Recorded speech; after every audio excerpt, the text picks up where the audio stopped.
Hey guys, Travis Gillespie here. In the last sets of videos, we've been looking at different functions and their characteristics.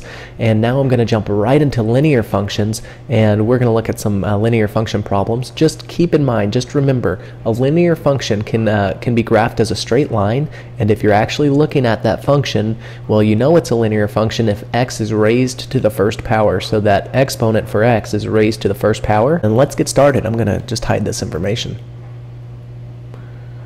Alright, so in this first problem, we're asked to determine if this function is a linear function. So f of x is equal to 2x to the third power. Okay, so one way I can determine if this is a linear function is to look at the exponent. Well, the exponent is not 1, it's 3, so automatically I know this is not a linear function. If I wasn't sure still at this point, what I could do is just create a table and look at the values in the table, and beyond that what I could do is actually take that information and graph it. So why don't we just do all of that stuff right there, and I'm just going to create arrows and change colors now right after I put an x and a y value here. In fact, right, instead of y, why don't I write f of x here, f of x. Okay, alright, so I'm going to keep things simple. I'm going to say, what if x is 0? What if I substitute 1 in for x? And what if x is 2? Well, that's saying, well, f of, when x is 0, f of 0, and I'm going to just close off that parenthesis, and we'll find out what that's equal to in a second. What about f of 1? And when x is 2, let's find out what f of 2 is equal to. And I'm just going to change colors. Alright, so f of 0, what we get here is, well, 2 times 0 to the third power. So 2 times 0 to the third power, f of 1, so f of 1,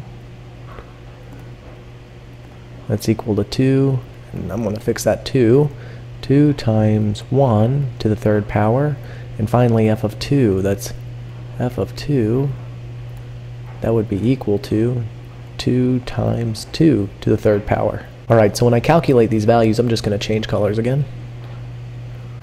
Well, 0 raised to the third power, that's 0 times 0 times 0, I still get 0, so now I have basically 2 times 0, so I'm left with 2 times 0 here, and 2 times 0 will give me 0.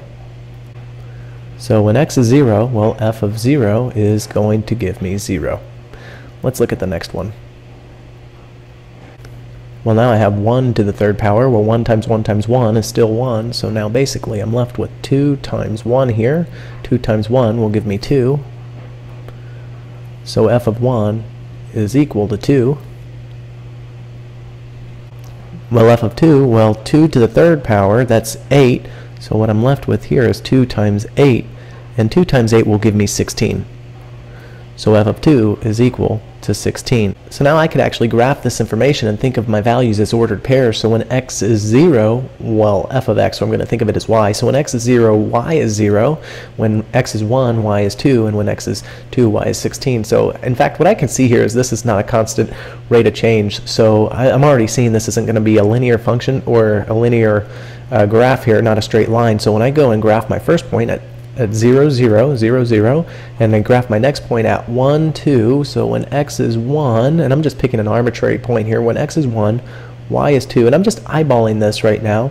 In fact, that's probably not about accurate. So when x is 1, y is 2. Let's say it's up about here, and again, I'm just eyeballing this, picking arbitrary points. You'd ideally want to have a coordinate plane to where you could make this more accurate, and when x is 2, y is 16. So now I'm going to go out 2 units. 1, 2, let's say this is about 2 units, and 16 is going to be way up here. In fact, it's probably even higher. But what I'm saying is, if I were to actually draw a line through these points, well, to create a linear function or graph a linear function, I'd have to have a straight line, and that's my best attempt of a straight line. But what I'd be hoping is that all of my points would be on that line to have a linear function.